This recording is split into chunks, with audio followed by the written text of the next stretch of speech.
From the darkest corners of the creepy old house down the street to the screams in the night. Settle in, Parafamily, to join with Whitney and Brandon for another spooky episode of the Para-Unity Podcast.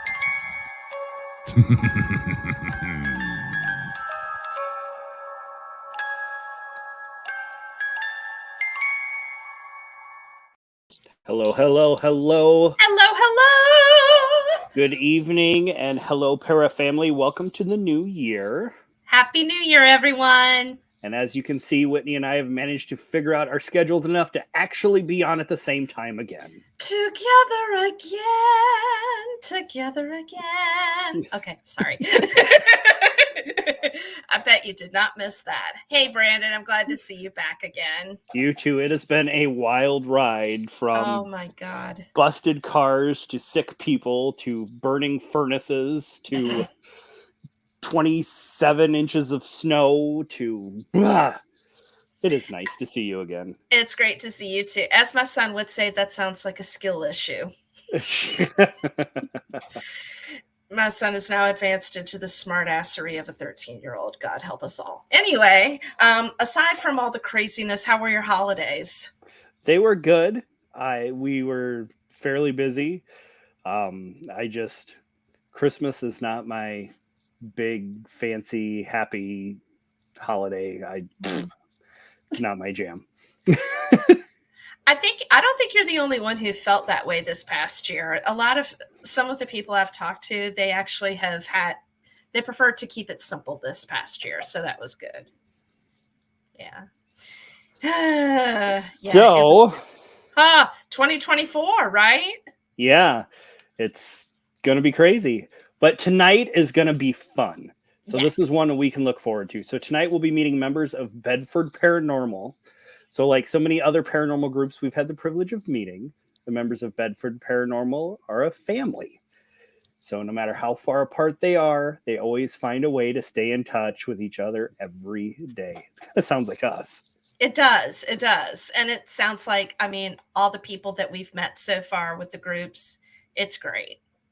Yeah, so Alan, Darrell, Noah, and Ronnie, they're all based in Lynchburg, Virginia. Or the surrounding area. Yep, Angie's in West Virginia. Brenda's in Kentucky, and Lisa is in Ohio. So now you've actually met the members of this group at a location that the Parafamily has actually heard you talk quite a lot about. You can say ad nauseum. Go ahead. I'm not offended. St. Albans Sanatorium. That should be its own episode, I swear to God. Someday. We'll see. You're the one that's been helping schedule everything, so You're right. Ooh, the power in my hot little hands. How about you talk about where we're going tonight? Yes, I shall. Also, before we get too much further, don't forget to join us on the chat. The chat is open. Remember your etiquette and behavior, but I don't think we have to tell anybody that. Everyone's great on the chat. So we are headed towards Lynchburg, Virginia. And it is the 11th most populated city in Virginia with over 79,000 people as of the 2020 U.S. Census. It's located in the foothills of the Blue Ridge Mountains, which are absolutely beautiful. Great, wonderful things happen in the Blue Ridge Mountains. It's the home also of several colleges and universities. And you know how much I love a college town. So for over 10,000 years, the Monacan Nation lived in this area along with other Siouan language groups. One village called Saponi was visited by European colonists in 1670 and 1671. The Anglo-Americans settled in the area in 1757 at a settlement area founded by John Lynch, who started a ferry service at the ford of the James River. And for those of you that remember other episodes, James River flows through my hometown, Richmond, Virginia. Virginia's General Assembly recognized Lynchburg in 1786, and later it was incorporated as a town in 1805 and as a city in 1852. What made Lynchburg really grow was its location on the James River, and it helped it develop with canals. They had a tow path with the canals as well, and it helped provide transportation around the falls area in Richmond. So very aquatic area. And fun fact, Thomas Jefferson, also known as third president of the United States, built a plantation and house in 1806 called Poplar Forest, which in my humble opinion is a hidden historical gem, especially from a preservation perspective. I'll post pictures and links in the show notes. Well, by the 1850s, Lynchburg was among one of the richest towns per capita in the United States. The railroad came to Lynchburg in the 1850s and thrived until the 1870s. So then during the Civil War, Lynchburg served as a transportation and supply hub for the Confederacy. So the city had about 30 hospitals, which were placed in hotels, churches, and private homes. And during the Battle of Lynchburg on June 18th of 1864, the Confederate Army was able to repel General Hunter's United States forces.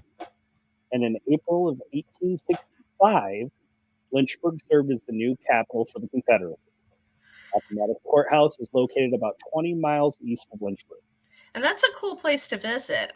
They had a pretty cool little reenactment of that at Appomattox Courthouse, which is close to the area where Darrell comes from. During the rest of the 19th century, the railroad, particularly Norfolk and Western Railroad, really helped the city develop. And also Lynchburg thrived as a manufacturing city, turning out products from banking and cigarette rolling machines to, I kid you not, the first micro enema. Why? I knew I was going to get a reaction from that. I just had to. It was perfect. It was brilliant. What? Why don't you talk about higher learning? Well, you don't want to spend the night talking about micro enemas? Don't tempt me, Brandon. Don't tempt me. So in 1886, the city opened the Lynchburg Baptist Seminary, which also began offering college-level courses to African-American students in 1900. So it's the oldest university in the city, now named the Virginia University of Lynchburg. Two women's colleges, Randolph-Macon Women's College and the Sweetbriar, opened in 1893 and 1901, respectively. Mm-hmm. So the current University of Lynchburg began as Lynchburg Christian College in 1903, and finally, to round out the universities, Liberty University opened its doors in 1971, and it remains the largest employer in the region. Yep. Okay, now, of course, you know me, I have to get dark on y'all, and I really would be remiss because I actually, and I have to hit myself for this because I can't believe I forgot about this. A few years ago, I wrote a book called The Safe Room, which talked about the history of eugenics in Virginia. And Lynchburg actually plays a role in that history. So the Virginia State Colony for Epileptics and the Feeble-Minded opened its doors in 1910 in Madison Heights, located outside of Lynchburg. During the 20th century until about 1972, about 8,300 patients were brought to the colony and underwent sterilization as part of the eugenics movement. And one of the landmark cases that actually told the United States that it was okay to do this was the case Buck versus Bell in 1927. Carrie Buck was a young woman who was a patient at the colony, and she was sterilized within the colony through probably, I hate to say it, some pretty bad representation. The law was challenged. The state sterilization law for eugenical sterilization in Virginia was instituted in 1924, along with the Racial Integrity Act of 1924, too. Bing, bam, boom. Carrie Buck faced the Supreme Court in 1927, and the Supreme Court upheld the state's decision for her to be sterilized. So Buck versus Bell is a huge case. There are many books written about it. There's documentaries. There's all sorts of resources. If anybody's curious, you can, shameless plug, pick up a copy of my book, The Safe Room, or I can attach some links into the show notes. Sorry about that, guys, but I had to be talked about. Buy the book. It's a lot more entertaining. Thank you. All right. So sticking on your dark side here, there's quite a few haunted locations in and around Lynchburg. So the Randolph-Macon Women's College and Sweetbriar College both have some haunted stories. So Randolph-Macon Women's College has a garden known as Mary's Garden. Mm-hmm. It was named after a woman named Mary Stokes. The legend says that if you stray from the path and actually cross the garden, you will never marry, or worse, graduate. Okay, I have a feeling that legend has something to do with protecting the integrity of the grass. Just saying. But that's a funny story. That's like some heavy stuff. I mean, you will really never metal. get married and you'll never graduate. I mean, I know Iowa State has a zodiac in their Memorial Union that if you walk on it, you'll fail your first test. But I've never heard of it not graduating. So apparently at the school I went to, Longwood University, we have the symbols of the secret society Chi, which is this blue rotunda painted on the ground. If you apparently step on those, you will be visited by all manner of bad luck. Yeah. Okay. Anyway. Well, at Sweetbriar, the ghosts of the school's founder, Indiana Fletcher Williams, and her daughter, Daisy, are said to hang around with the students. So there are reports of lights going on and off, and there's also been sightings of apparitions. That's pretty cool. I've heard of the Sweetbriar stories. It's a really fascinating history. So we also have a historical ghost story that took place in a residence in 1839. And I actually got this from a blog article from the Lynchburg Museum System. And I will definitely post the links in the show notes. There is a house that is known as the Rocking Cradle House. So back in 1839, there was a Methodist minister, his wife, and new baby daughter living in this house. They had borrowed a cradle from from another family, and according to several accounts, including some in the newspaper at the time, and also through oral history, this cradle would rock on its own. And the phenomenon was examined by many visitors to the house. And the minister who lived there actually thought it was, quote unquote, old Jeffrey that was causing this to happen. For those of you who don't know, old Jeffrey is a term for the big D, the devil. Now, after a month, though, the rocking stopped. However, according to other sources, that's not the only haunting activity at this house.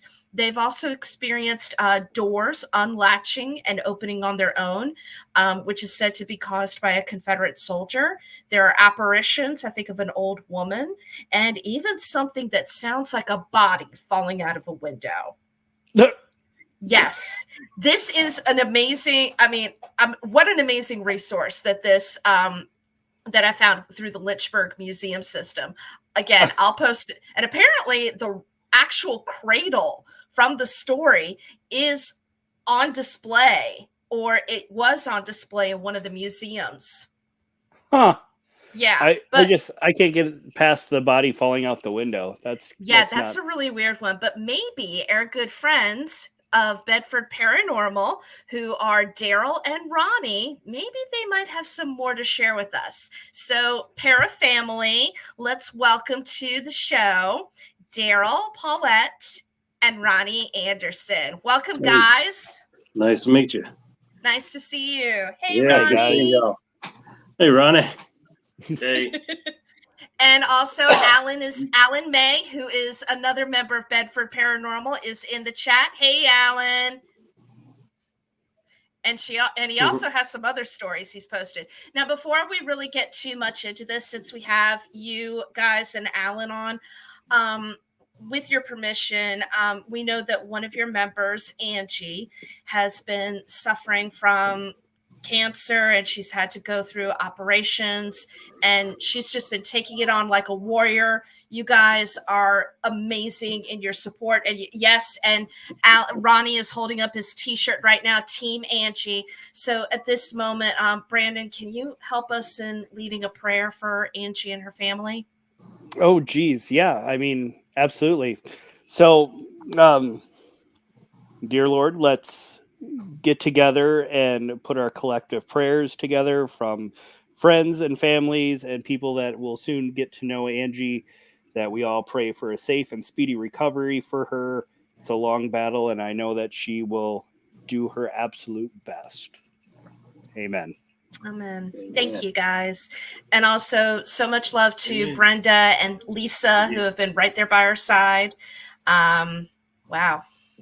But it just goes into the fact you guys are a family. So, and that's one thing we really love about the groups that we've had on the show. Yes, we are. We're me. Y'all have to bear with me. I think I had pneumonia or something. It's horrible. Oh, Ronnie. No. But Alan, myself, Noah, and Darrell are from the main area, from Appomattox to Lynchburg. We're within 20 or 30 minutes of each other. Angie, Lisa, and Brenda, they're from actually West Virginia, Ohio, and Kentucky, but they're all on the state line, so they're very close. We stay in contact with them on a daily basis. So we know what's going on, and we all stay in touch. Even without this big cancer battle, we're always in touch with each other. So yeah, we're a big family pretty much, and it's been like that for a good long while. Darrell is our newest member, but he's always been in the family with us and been around. So we might as well. They like taking in old stray dogs. Oh yeah, he barks, he don't bite. Good to know. So basically, well, on that note, why don't you guys tell us how Bedford Paranormal got started? Okay. Bedford Paranormal got started around 2006. Alan, he's the founder of the group. And he had multiple members in the group in 2006. And me, a couple other guys joined in, and a couple people left. And that's when I feel, Alan can correct me if I'm wrong, but we got into it and head on and went and started investigating a lot of locations and spending a lot of time together. Unfortunately, the 3 to 4 members that were originally with us, they stepped away for personal reasons. Mm-hmm. And it was left with me, Alan, and Noah. So the funny thing is we were doing some stuff, but not as active as we should have throughout the years. And we went to do a private investigation in Mount Airy, North Carolina. And we went and set up at the location and did the interview and went to dinner. And as we were sitting at dinner, we started talking about Angie, Lisa, and Brenda. And we were like, hey, why don't we just,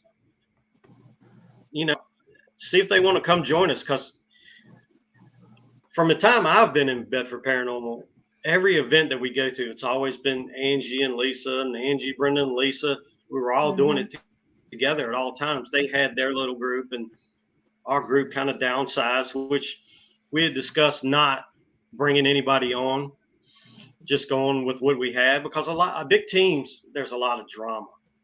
And I think back when Bedford Paranormal originally started, there was some drama there. I wasn't there, but I'm just going by some stories that Alan needed to be here. He knows everything, even the history of Lynchburg that you were talking about. Mm-hmm. Excuse me. You're fine. But yeah, we decided to ask them because we had EnigmaCon coming up. So when we got back to Lynchburg, we kind of asked them, hey, what if we could make all this work? We're always doing stuff together, and every investigation, no matter if it was Ohio or West Virginia or anywhere, they were always there. So let's just make this a group. Ask them to join. So they said yes, thank God. So we announced it at EnigmaCon two years ago, maybe. I think it was 2 years ago. Yeah. And then we had always done stuff with Paul. Darrell. He was in what was it, Darrell? You and Oh, Marston. It was apocalyptic.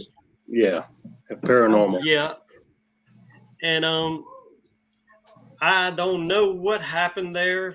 If you want my side of it, I think I Well, it love just Alan got in Marston life, to got death. involved, and just kind of faded out. Mhm. Yeah, I feel like Alan maybe jumped ship to something else. Maybe that's how I see it. I might be wrong. I love Alan Marston to death, but I feel like he jumped ship.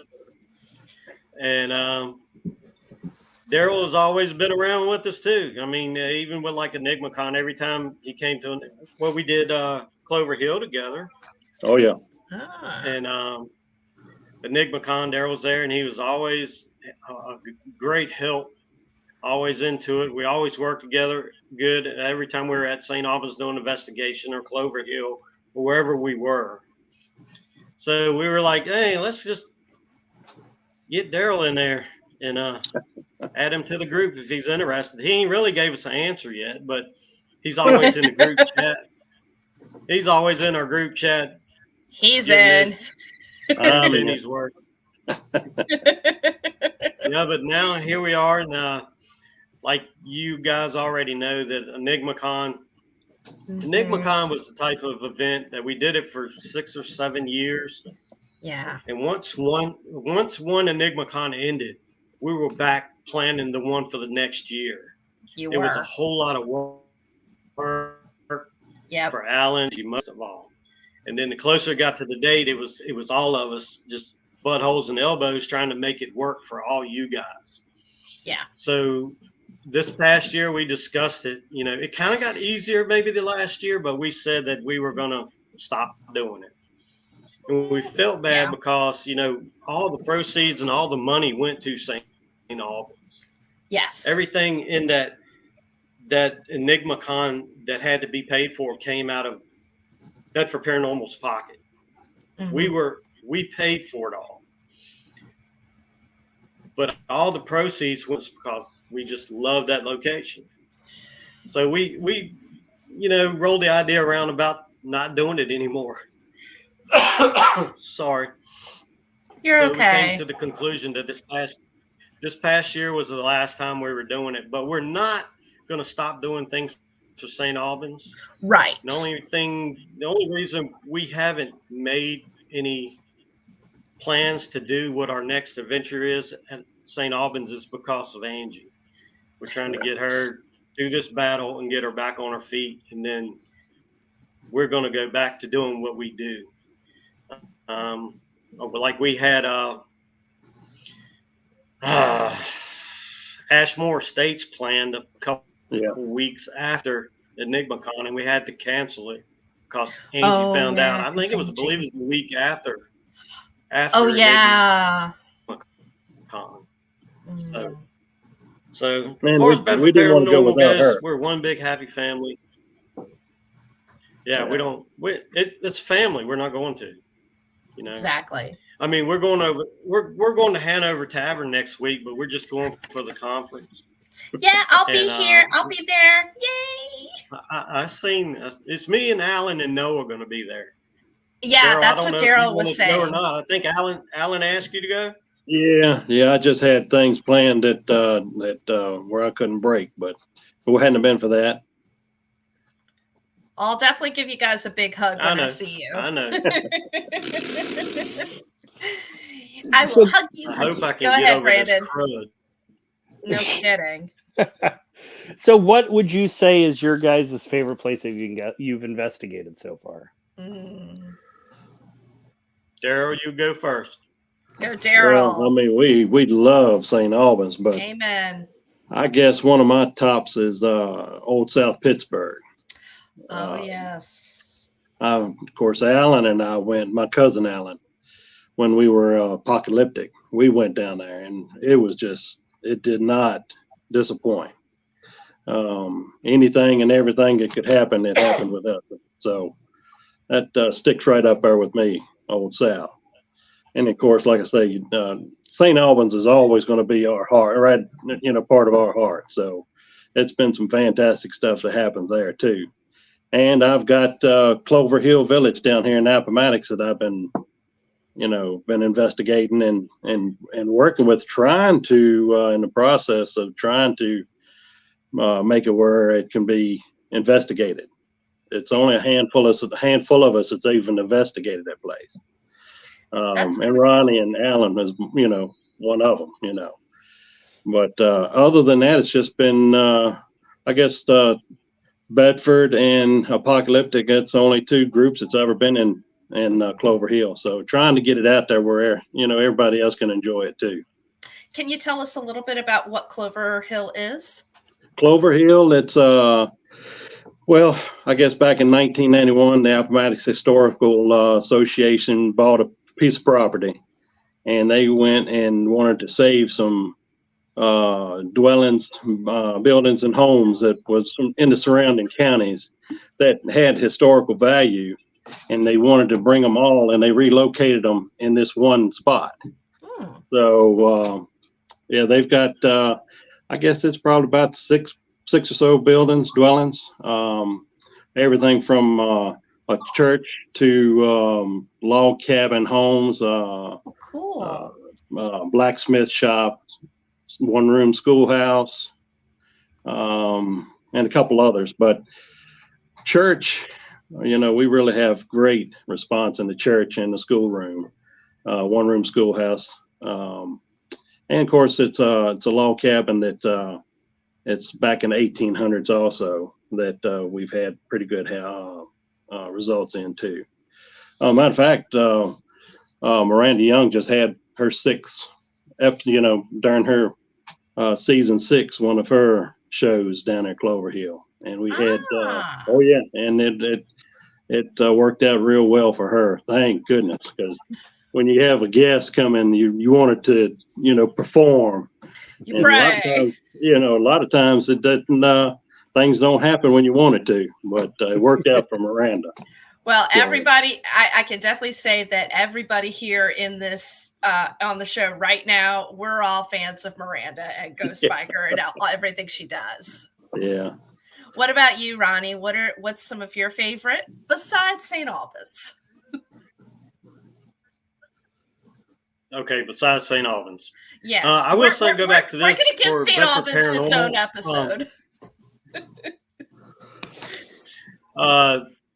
As far as, you're asking me this question, and every time I'm on a podcast, somebody asks me, what is my favorite? Other Albans. Bedford Paranormal has over 80 locations on a resume. And I'm talking like the Myrtles Plantation to Ohio State to Carolina. But I'm going to have to go with Darrell. I mean, I think, believe it or not, Old South Pittsburgh was very, very active. And the time that Bedford, we were actually in there for 3 days. They said we were locked in, but they actually gave us the key to be able to leave. Well, we spent 3 days in there, and some of the greatest activity I've ever, it's hard for me. I got so many. I love the Myrtles. Yeah. I loved Ohio. Second time, it was quiet, but Old South Pittsburgh, yeah. Me and Alan, I'll tell you a short story about it. We were on 3rd floor, I guess, one of the wings, and DVD cameras would pick up halfway down the hall. The light wasn't strong enough to hit the whole wing. So we left and we, went to Walmart and got reflector tape. Next day, we went down. During the day, we were like cutting pieces of tape, putting it on all the doorknobs all the way down the hall so that it would, because the claim was doors would open and shut. And we could see it with the reflector tape. Well, it did with us. Walking back up the hall. Huh? I said when we went, it did. While we were, while we were walking up the hall, we heard a man whistling a tune. And to this day, if I could whistle, I would whistle that tune for you, but I cannot whistle. And me and Alan stopped in our tracks and looked at each other at the same time, like, what was that? Then you could hear it just moving down the wing all the way down to the surgery side and I guess the nursery side of the hallway. We followed it all the way around till it got right back at the elevators and it stopped. And that was just, I mean, it was 5 people in the building and we were on the 3rd floor and everybody else was on the 1st floor under a heater trying to stay warm. So we asked them downstairs. I can't remember if we walked down there or used the radio, called down there and say, like, where are you guys at? And they were all down at the nurse's station, huddled under a blanket and an electric heater because it was in December and it was cold. But we had so much activity. Yeah. Wow. That's there. pretty amazing. The 3 days we were there. My very first big investigation was the USS North Carolina. That's a cool place. That was the turning point when I knew I was a believer. The lucky thing, we got the whole ship other than the first deck because it was underwater. It's not like now if you go sign up, you get the tour section. We had bow to stern, every deck but number 1. Wow. And just the history that's still in there, like the mechanic shop still had records of changing light bulbs and everything that they've done. I seen my first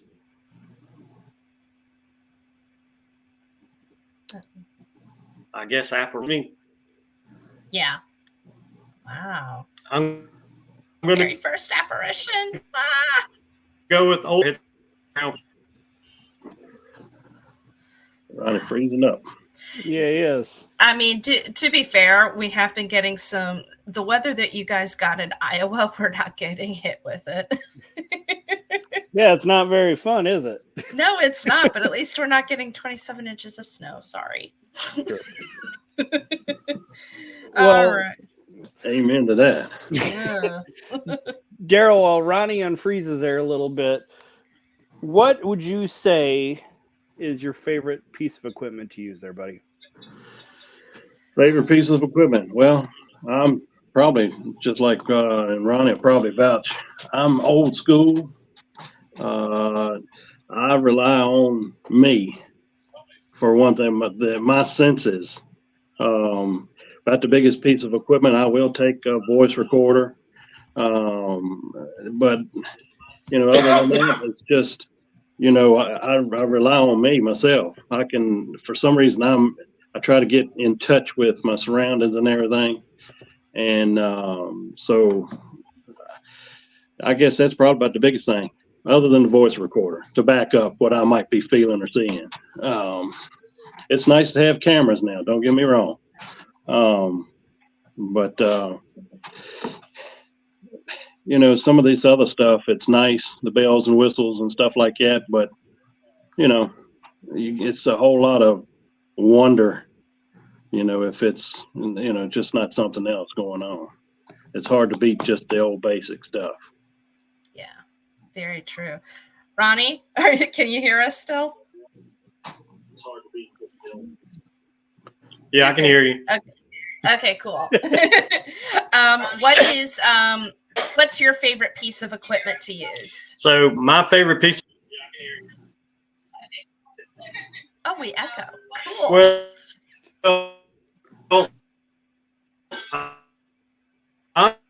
I'm right there with Darrell.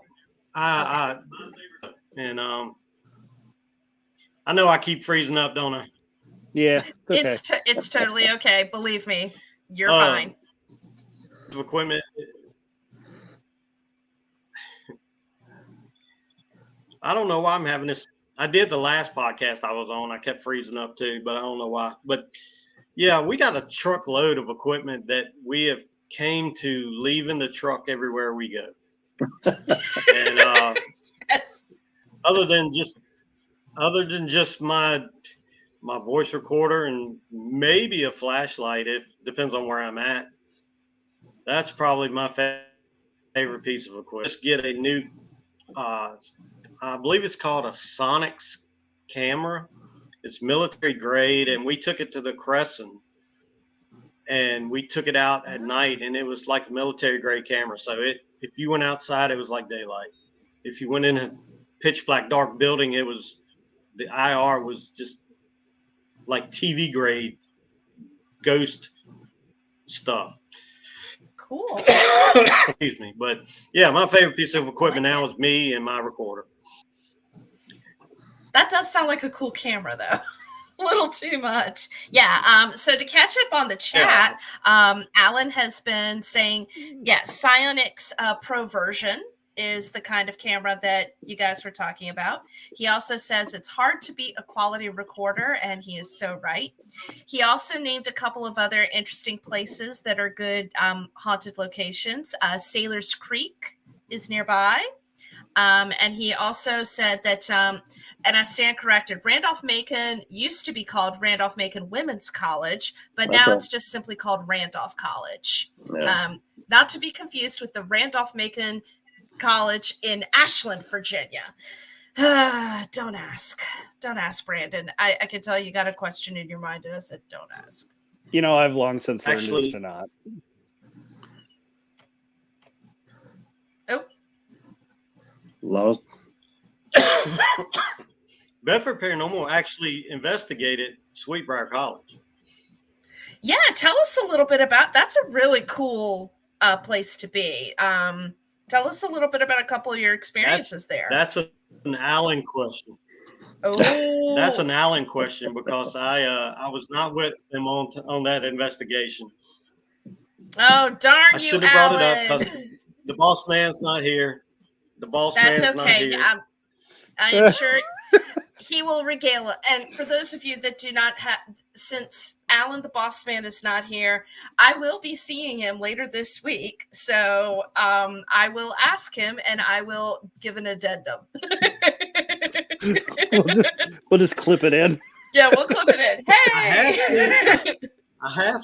I have seen some of the evidence and heard some of the stuff they got there. You should ask Alan. It was pretty interesting. Sounds pretty cool. Yeah. So what would be some, because we all want to learn from each other. So what would be some tips and tricks that you have learned over the years that you feel is important to share to our para family? So Darrell, we'll go ahead and start with you. What's something that you've learned, tips or tricks that you'd like to share? Well, tips or tricks. Well, basically, you just, as far as I really don't have any, other than you just, you go into a place and you just kind of feed off of them, if it feels like something's going to go on, I mean, you try to, you don't want to really pressure them. I found out that most of the time, if you ignore them, especially with somebody else and you have chitter chatter amongst yourselves, they will actually, it's like, hey, I'm over here, they'll start making, bumps and noises, or you might pick up something on a voice recorder, see shadows or something like that. Ignoring them is a good, something I like to try. I'll tell you it's hard. That's a hard question, really. Really. Ronnie, you got anything to add to that? I mean, what is your? Yeah, I think here lately some of these new methods that people are using, like to us, like the Tinny method and the Estes method that we've learned, picked up from other teams around here. That's something new to us. Mm-hmm. Like we've been around for so long that we've always just done our own thing. Yeah. And there are a few teams out there that we will work with, and not that we're not good enough. It's just we're just us. We're not trying to prove anything to anybody or do anything. But when we go out and work with these teams, that we don't want our 15 minutes of fame. We don't want any of that. We listen and learn things and pick things up. And be respectful of what they do, whether we like it or not. And that's what we expect out of everybody. the newest thing, we picked up this tinny method deal, and we've started using that a lot on our last couple of investigations, and we get some pretty neat, evidence from it. And that goes back to being old school and using our, just our recorder. So, we just do our thing, and we listen and we work well with anybody that wants to work with us. Absolutely. Brandon, have you ever heard of the Tenny method? No, this is a new one to me, but I've been out of paranormal investigating for a little while since I learned a new lesson myself at my last investigation. Oh, yeah. Do not fall off the stairs. Oh, yeah. Oops. Sorry, dude. This is true. I was in an air cast for almost 5 weeks. It was pretty bad. If I remember correctly, and feel free also to correct me if I'm wrong, and also feel free, anybody who is listening, feel free to let us know. I think what I've heard the Tenny method is you all kind of agree. It's an EVP session, and you all agree on one question to ask, and you kind of go around in a circle asking that same question, and then you play back the audio and see what happens. Right. I think and Tenny being John Tenny, who is a paranormal investigator and researcher. He's been on Kindred Spirits, he's been on, I think, Paranormal Lockdown. I think he was on that. It's an interesting method. Now the Estes method is also, right neat too. So I mean that could be a lot of, fun to do. Yeah. Have you guys have you guys actually gone under for the Estes method, or is that something that somebody else does? I have. How was it? Yeah. Is it because you're the new guy? Huh? Didn't we do it because you're the we did new it guy? at Clover Hill, didn't we? I did it. Clover Hill. Yeah. And then, of course, You're the new guy. You did it, Clover Hill. Yeah, that's right, the new guy. I don't know if I actually were you there, Ronnie? I don't know if yes. I know Alan. Yeah, we were there. Okay. Yeah, we were. Of course, there. we even done it up there at St. Albans a couple times. At least I have, and went under. But I thought it was kind of weird. It is weird. Because after the fact, you have somebody tell you, what kind of questions they were asking, and then you can remember what you were saying.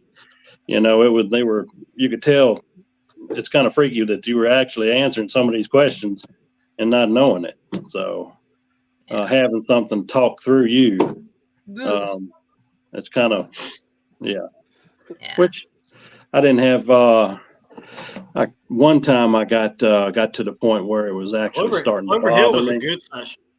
Huh? Yeah. It does get a lot. It is a lot because it's like right there in your ears. Yeah. One time it kind of bothered me, but other than that, I've had pretty good luck with it, and I think it's right neat to try. We Alan? like doing the ones where we have dual going on, where we have two people on different sides of the room. And so they eventually just get to a point where they ignore the questions you're asking, and they just start talking to each other and just ignore that you're even there. Yeah. That's entertaining. Yeah. Alan has said in the chat that, and of course it's what you guys have said, you try to be respectful and adaptable. Yeah. Yeah. Because it's all theory, so you're willing to try new things. I think somebody that the idea of using music and battle sounds and period dress, I don't think I've seen anybody really dress in period clothing during an investigation. Maybe Paul Hayden has done it. But I can see that worked out pretty good too. I'm sorry, Ron, but in Clover Hill, when Miranda was there, in the church, she actually had recorded a sermon. And we had real good results by her just replaying this recorded sermon, and things was happening out into out in the pews. So I can see where something like that would work. That's really cool. in a church or in a school or something like that. So, but I do know the church worked with that sermon that she used. That I thought that was a good idea. That is pretty cool. Yeah. Yeah. We did have you guys actually? We did a little. Go ahead, Ronnie. We did a skit in Moundsville at West Virginia State Penitentiary. We did a guard and a criminal act, like we took them to Red Cell and locked them up in Red Cell just to see if we would get anything out of it. It was some pretty good evidence there, but I think one of our guys had a spirit box that kind of ruined the whole thing. So, yeah. But it was okay. It still got a little active there.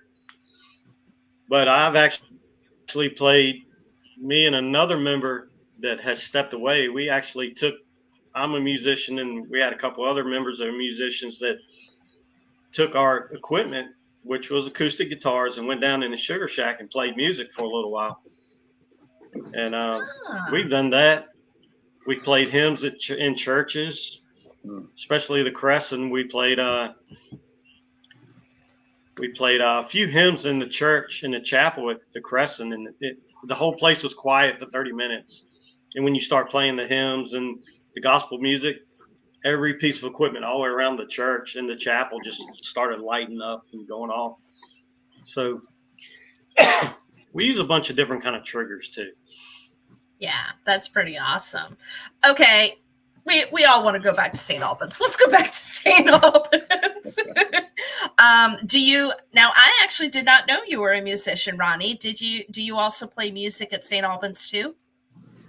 I have not played music at St. Albans yet. I think Alan wants us to, but every time we're so busy we just forget to take it, or either don't have room because of all the equipment or something. I'm sure we're going to get around to doing it. Oh yeah, absolutely. Because we still have me and Noah are musicians, so we can still play. Yeah, and honestly, I think St. Albans will be its own episode. So I'll be sure to call a couple of you guys back to help me out with that one. But Darrell, what was your first experience at St. Albans? My first experience at St. Albans was when we were I was in the group Apocalyptic Paranormal. Mm-hmm. My cousin Alan and I, and there was a couple others there. It was one of the stairwells that goes down into the alcoholics area. Mm-hmm. We walked past that, and my cousin had saw what he thought it looked like pig face is what we called it. It was this individual, and he looked like it was deformed face and all that. And of course, we were walking.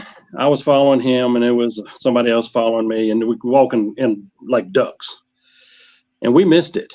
But the expression on my cousin's face was so, it was true. He was scared. It scared him, startled him.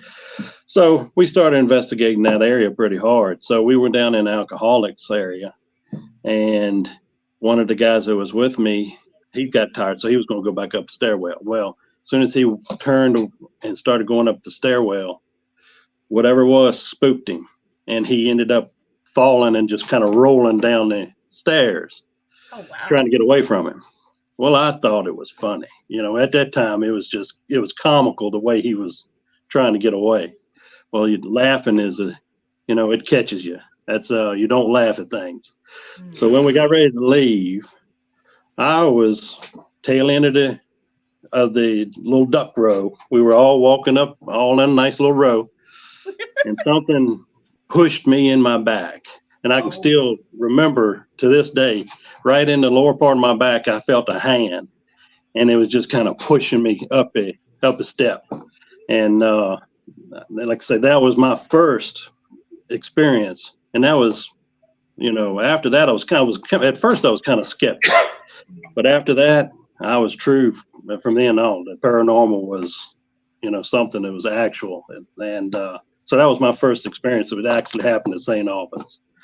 So wow. I'll never forget that as long as I live. But just so happened, whatever was in that stairwell, it was 3 people that actually saw it that same night. And, we had our own encounters, but and we were all able to describe something. So, and the way we described it, each one of us, had pretty much that same experience with that same entity or whatever it was. Wow. But yeah, that was my first experience there. And then after that, the more you go to St. Albans, the more it gives. That place will never forget you. And I think that the whole place, it just remembers you. Every time you go there, you know, it just gives you that much more. Something else happens. I've never been disappointed at St. Albans. It's been some cold nights, but Oh yeah. for the most part, St. Albans is the place. And as mentioned earlier, the Marcel, who runs St. Albans, is a great person, and gosh, she's doing the work of a lion, because that whole place is run pretty much by volunteers. Yeah. So it's pretty amazing. And Brandon, I think I'm going to have to take you there. Okay. Oh, you need to. If you don't go anywhere else, you need to go there. Well, I'll tell you what. Everybody always talks about that first physical touch moment as being that deciding factor, and as you're talking about when you felt that hand pushing you up them stairs, it reminded me of my first one too, and it made me think about it, and it's just like, yeah, I mean, it's been 15, 16 years now, and I can still remember exactly what it felt like, exactly where I was, everything. Oh yeah, it still gives me cold chills just thinking about it. Yeah, right. Yeah. What about you, Ronnie? What was your first touch experience at St. Albans?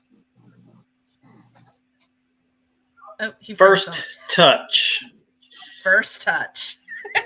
Wow, that sounds so many years prior to prior to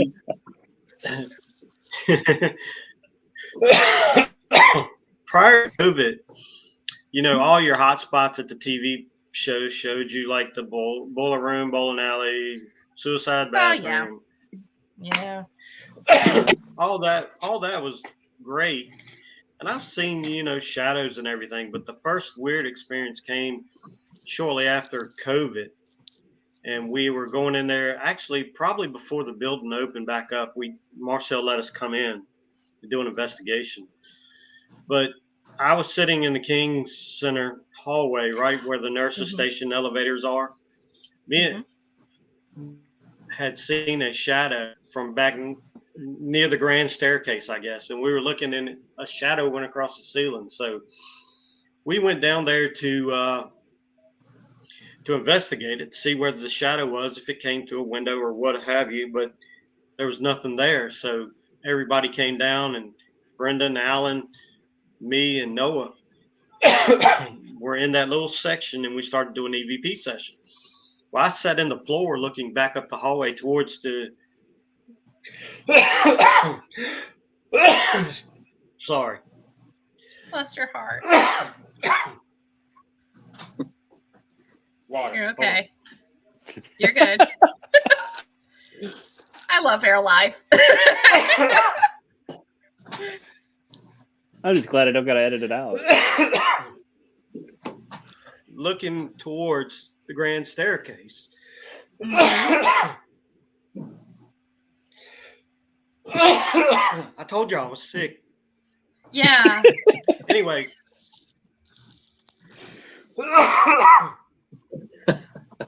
Bless your Give me a heart. second, please. You're fine, Ronnie. Go ahead. Go ahead. You're good. I've actually heard this story too. It's pretty wild, but it just chokes them up. Okay. It does. Yeah. You never forget your first touch. No. Oh my God. Actually, I think one of my first touch experiences was at St. Albans, and I know I haven't had the history that you guys have had there, but I've been in that building now 3 or 4 times, and it feels like home. Oh gosh, yeah. It really does. I mean, and it will grab you, and it will not let you go. That place, I mean, I love that place. I mean, it's if you can get too attached to a place, that's a place to be. I mean, you know, you can get attached to. There's quick. so much there. Oh gosh, I mean, it's. Yeah. I mean, no matter how many times I go there, I still get lost. Yeah, I do still too. Get turned around, and that place will mess you up as far as direction. Dude, So I'm actually researching to write a book about St. Albans, about the actual history of it, and also including the paranormal history. But I actually have from Department of Historic Resources, I have the maps, I have the designation that made it a historic landmark and everything. It's crazy. And I'm like, yeah. oh yeah, I got this right. But I have a feeling if you put me back in there, I'm not going to know where I am at all. Except for some key sites. But yeah, because I was in one of the isolation cells and it was on the pink floor. Mm-hmm. And it was literally the last door on the right. And I felt somebody kind of get up in my face. And I'm like, oh, I want to go in there. So Yeah. I go in there with 2 other investigators. And it was actually before lockdown for COVID. So this is February 2020. And I'm in there, I'm wearing heavy coat, 2 layers of clothing. I have a backpack on my back. And I'm not leaning against the wall at all. You know how small those isolation cells are. Yeah. I felt something like poke me right in the middle of my back, like right in my shoulder, like right between the shoulder blades. It's like poke. Yeah. And even with all those layers, and I felt it like straight through everything. I'm like, okay, that's great. Thank you very much. You'll never forget it. You never forget your first. No. Are you feeling okay, Ronnie? We're almost about ready to wrap up. Yeah, we're almost about ready to wrap up. So don't worry.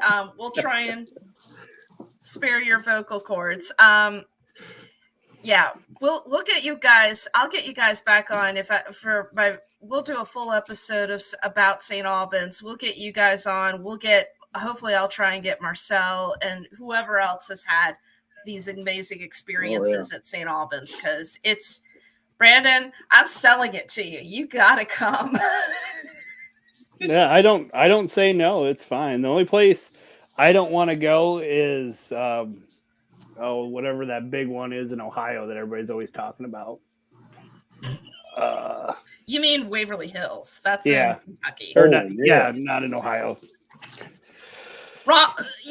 Still basically Ohio and Kentucky were once part of Virginia, just so you know. I don't know why. I always think it's in Ohio. Why do you think Waverly Hills is in Ohio? Because it's Waverly stupid. Hills. I don't know. Yeah, that's in Kentucky. That's the only place Brandon. I think the first time I ever heard about it, someone was telling me about it, and they said it was in Ohio, and it just always stuck in my head because they're telling me all about it, but they've never been there. And that's on everybody's bucket list. No, not me. And it's not even. What, Waverly? It's not even that it's like, talking about Waverly. Yeah. Only place. It's okay.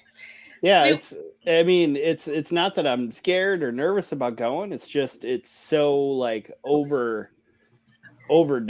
that it's so hard to go in there with a fresh mindset and have your own experience because you've heard 500 other people's stories. And you know what? It's stories. It's so, yeah. All right. Well, we know Ronnie, you have to go in and experience it for yourself. Yeah.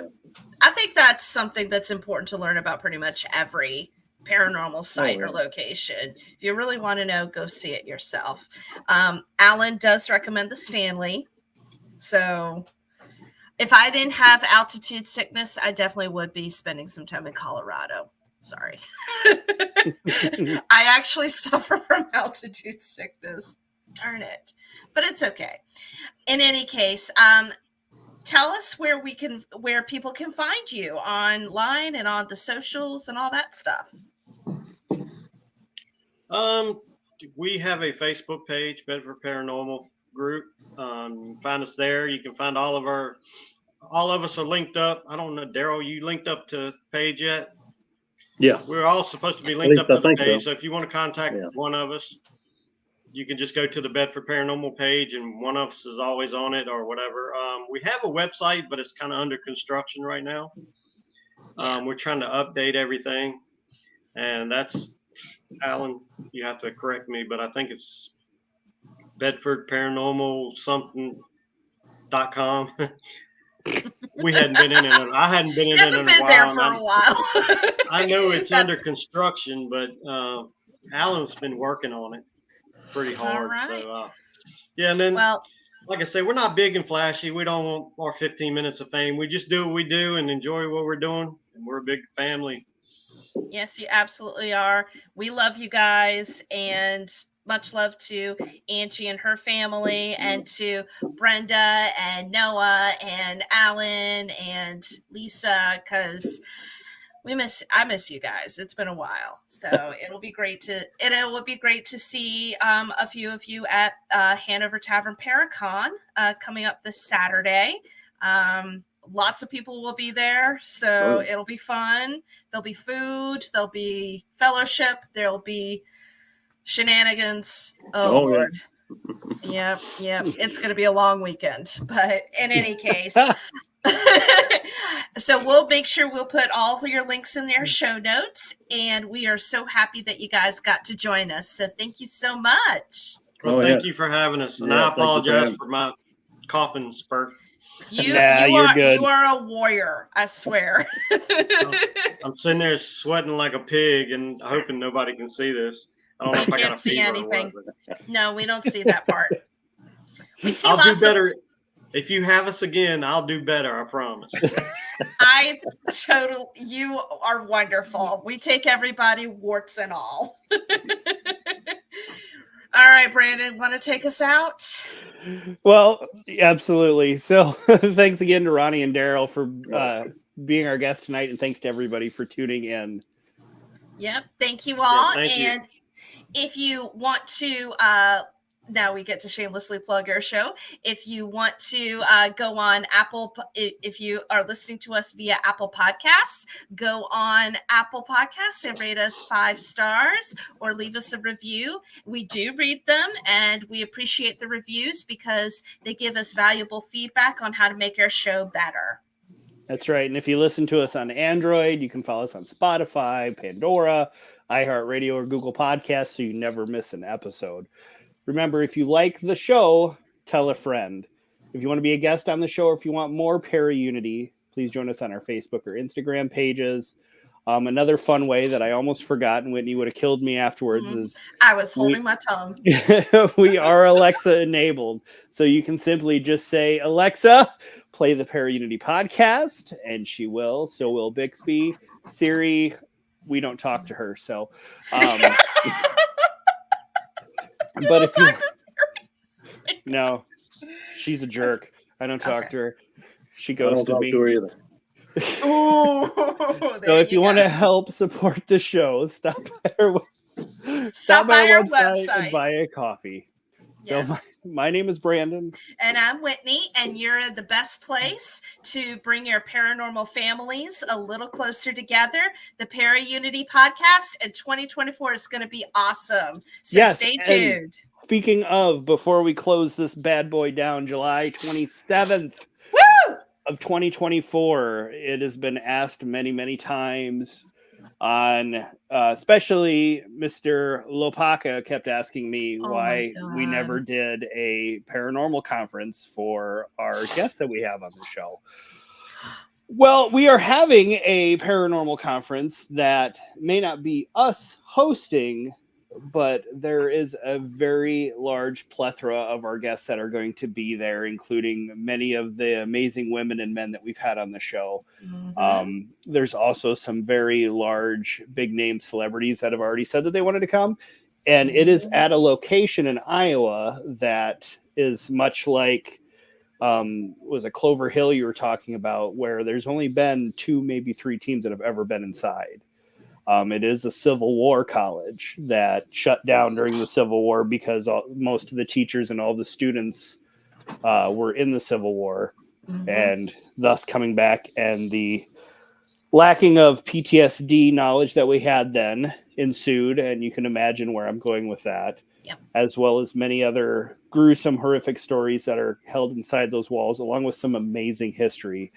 but this conference is designed to save this college from falling apart and disappearing forever. And this is their grand opening to start letting teams come inside and take a look at this place.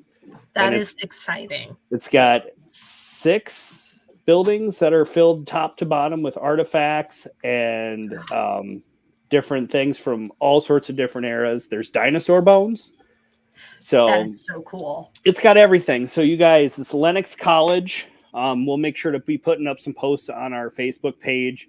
You gentlemen, if you're interested to make the road trip to Iowa, it will be a lot warmer. There'll be a lot less snow. Because it'll be in July. No promises anymore, but there shouldn't be any snow. And my birthday. Hey, and your birthday. Huzzah! I know Miranda was talking about possibly coming up for it too. So that would be wonderful. Maybe y'all can all road trip, as well as Beth Allen and Tina Fleury and Chanel Gwartney and all them wonderful people. So many great people. We're so excited. And Whitney, I believe, is coming as well. I am. I will get on a little plane and head on over because you're really the only reason why I go to Iowa. I'm so sorry. Why would you need another one? Exactly. But also don't forget, as far as I know, also in October, we've got the Haunted Rock Island YMCA Paracon. That's right. As of right now, I'm keeping my calendar open for that. Yep, and Candy is helping us with the Lennox College one as well. So this is going to be exciting. So everybody stay tuned. And once again, so for January 19th and 20th, I will be at Hanover Tavern Paracon in Hanover, Virginia. Also, lots of people who have been on the show will be there. And food, folks, and fun, come on out and see us. All right. I think we can go now. So you're in the best place to bring our paranormal family a little closer together. The Para Unity Podcast. Good night. Good night, everyone.